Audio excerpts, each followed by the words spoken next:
Hi darlings, మీకోసం మళ్ళీ ఒక స్టోరీ పట్టుకొచ్చిన. ఇంక ఈ స్టోరీ జర గమ్మత్తు ఉంటుంది, మొత్తం వినుర్రి. ఒక ఇంట్లో ఇద్దరు మొగుడు పిల్లలు గొడవ పడుతుంటారు. సాయంత్రం పూట గొడవ పడుతుంటారు. మొగుడు అంటాడు, గమ చూడు ఎట్లున్నదో, అన్ని పనులు ఆమెనే చేసుకుంటుందో, గమ ఎట్లున్నదో గట్లా ఉండాలి అంటాడు. పిల్లం అంటది, నేను ఉండా అంటది. నువ్వు అన్ని పనులు చేయాల్సిందే, నేను ఏ పని చేయను అంటాడు. నేను చెయ్యా అంటది పిల్లం. అట్లనే గొడవ అవుతూ ఉంటుంది. నువ్వు చెయ్యాల్సిందే అని చెప్పేసి మొగుడు అక్కడి నుంచి వెళ్ళిపోతాడు. ఆమె ఏడ్చుకుంటూ కూస్తుంది పాపం.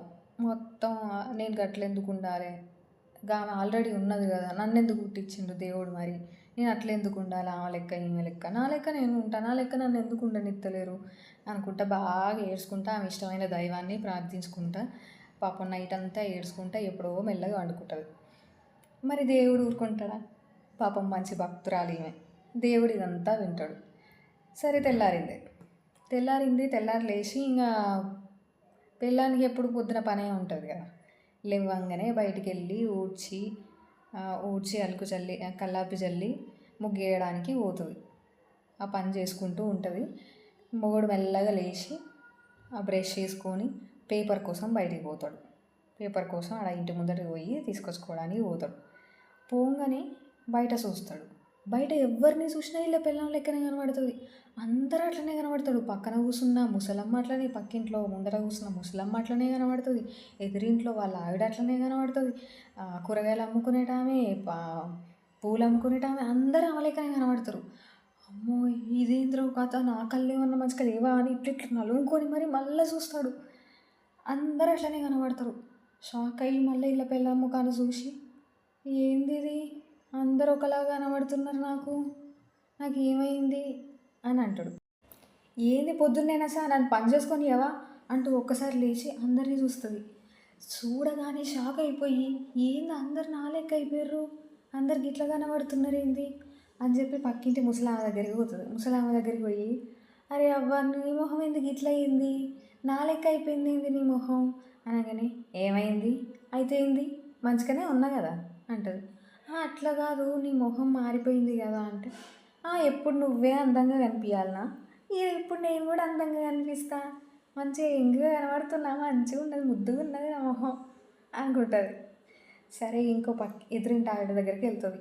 వదినా ఎందుకు నీ ఫేస్ ఎట్లయింది అని అడుగుతుంది. ఏమోరా పొద్దున్న లేచి అద్దంలో చూసుకునే వరకు నీ మొహం లెక్క అయిపోయింది, ఎందుకో తెలియదు అంటది. అవును నిజమే, కానీ ఇక ముసలవ్వ చెప్పినట్టు నా మొహం కంటే నీ మొహం మంచిగా ఉన్నదబ్బా అంటది. ఇదంతా వింటూ ఉంటాడు హస్బెండ్. మళ్ళీ అంటది, అవును నిజమే, కానీ మరి నా కొడుకు నన్ను గుర్తుపడతాడో లేదో, పక్కింటి ఆంటీ అనుకొని నా దగ్గరకు వస్తాడో లేదో అని భయం అవుతుంది కొంచెం అని అంటారు.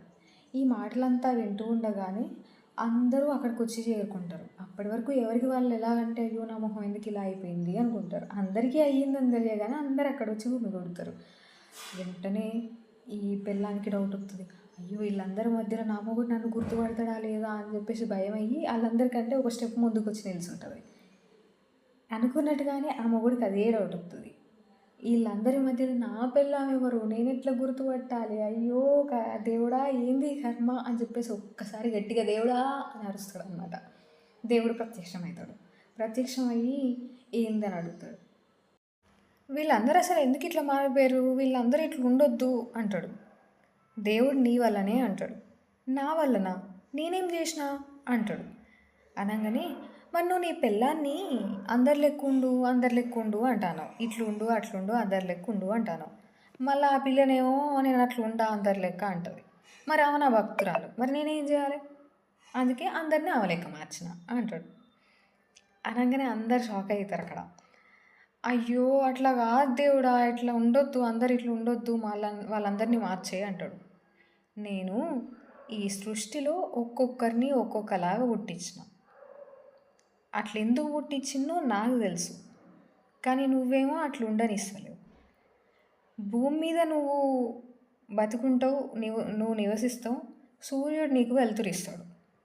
నువ్వు ఇద్దరినీ కంపేర్ చేసి సూర్యుడే గొప్ప అని అంటే, మరి సూర్యుని లెక్క భూమి ఉంటే అంత వేడికి మరి నువ్వు బతకగలుగుతావా? మరి వాళ్ళందరికీ, సూర్యుడికి, చంద్రుడికి, భూమికి వాటన్నిటికీ లేనిది మరి నీ భార్యను మాత్రం ఎందుకు ఇట్లుండు అట్లుండని చెప్తున్నావు? ఆమె ఎట్లున్నదో అట్లా నువ్వు యాక్సెప్ట్ చేసి అట్లా ఉండనిస్తేనే వీళ్ళందరూ మంచిగా మారిపోతారు. నీ ఇష్టం అంటాడు దేవుడు. సరే దేవుడా, నాకు బుద్ధి వచ్చింది, నువ్వు చెప్పినట్టుగానే నా పిల్లాన్ని మంచిగా చూసుకుంటా, అందరి లెక్క ఉండమని పోరు పెట్టాను, ఆమె ఎట్లుందో అట్లనే మంచిగా చూసుకుంటా అంటాడు. అనగానే అందరూ మారిపోతారు.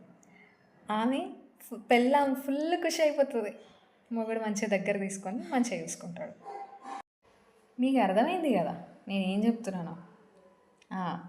ఇంట్లో పెద్ద కొడుకు ఉన్నట్టు చిన్న కొడుకు ఉండడు, పెద్ద బిడ్డ ఉన్నట్టు చిన్న బిడ్డ ఉండదు. మరి నువ్వు నీ పెళ్ళాన్ని మాత్రం ఇట్లుండాలి అట్లుండాలి అని ఎందుకు చెప్తావు? పెళ్ళామైనా సరే ఇంకెవరైనా సరే అసలు ఒకరిని ఇంకొకరు ఎక్కువ ఉండమని అసలు చెప్పొద్దు. నువ్వు ఎందుకు కంపేర్ చేయాలి? అసలు ఒకరు ఉన్న తర్వాత ఇంకొకరిని ఎందుకు పుట్టిస్తాడు? ఇప్పుడు రమేష్ ఉన్నాడు, రమేష్ లెక్కనే ఇంకొకరు ఉండాలంటే రమేష్ ఆల్రెడీ ఉన్నాడు కదా, ఇంకో రమేష్ ఎందుకు? మళ్ళీ అందరు రమేష్లే అవుతాడు కదా మళ్ళీ. మరి ఇదంతా ఎందుకు? ఒక్కొక్కరికి ఒక్కొక్క ఐడెంటిటీ ఉంటుంది, ఒక్కొక్క అలవాట్లు ఉంటాయి, వాళ్ళకు ఇష్టాలు ఉంటాయి, అన్నీ ఉంటాయి. నువ్వు ఇట్లుండాలి అట్లుండాలంటే కుదరదు, అది అస్సలు కుదరదు. అందుకే గుర్తుపెట్టుకోర్రి, ఎవరితోని కంపేర్ చేయొద్దు. కొన్ని మంచి విషయాల్లో ఇన్స్పిరేషన్ తీసుకోవాలి. వాళ్ళు ఇట్లా చేసిర్రు, మనం కొంతనన్నా చేద్దామని ఇన్స్పిరేషన్ తీసుకోవాలి. కానీ వాళ్ళు అట్లా చేసిర్రు, నేను అట్లనే చేస్తా అని చెప్పేసి అదే రూట్లో పోవద్దు. కాపీ పేస్ట్ లెక్క ఉండొద్దు. చెప్తున్నా, అర్థం చేసుకోర్రి.